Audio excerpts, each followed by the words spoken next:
আজকে একটি দুঃখ সংবাদ নিয়ে আপনাদের সামনে হাজির হলাম। তো দেখতে পাচ্ছেন বৈশিতলায় কিন্তু একটা চোর ধরা পড়েছে। তো চোরটি দেখতে কিন্তু শত শত মানুষ এখানে হাজির হয়েছে। তো এখানে কিন্তু চোরটি বাঁধা আছে, আপনাদের দেখতেই পাচ্ছেন যে চোরটি এখানে বাঁধা আছে। এ আছে জাহিদ, প্রতিদিন তার হুমকি দেয়। জাহিদ, তোমাকে কি বললি সে? শুক্রবারে দুপুরে দিবি। হ্যাঁ, আমি মহেশপুর গেলাম। হ্যাঁ, মহেশপুরেতে সে বলে যুগিতে যাবো আবার আসবো। হ্যাঁ, এবারে নিয়ে গেছি আমার তবি দাদার সাথে, তো আমি বেড়াই, আপনারা জানেন। হ্যাঁ, তারপরে এবার তবি দাদা আমার কাছে 2000 টাকা দিল, আর প্রেসক্রিপশন দিল। হ্যাঁ, ওষুধ কিনতে। সেই টাকাটাও আমার ভয় দেখে নিয়েছে, আরো বলছে গেঁদা খাবি। আচ্ছা ঠিক আছে। তো ওর বাড়ি কনে? ওর বাড়ি যুগিতে।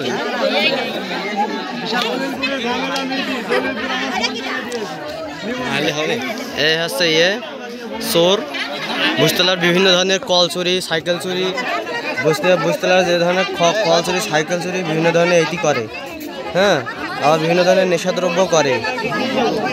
আপনারা দেখতে পাচ্ছেন এই চোরটা দেখতে কিন্তু অনেক লোক এখানে কিন্তু সবাই মারবে, সবার হাতে লাঠি, কিন্তু কেউ কিন্তু এর মারছে না, শুধু মানবিকতার কারণে। আজকে শুধু এই চোরকে ঘিরেই কিন্তু এই বৈশিতলার এত মানুষ।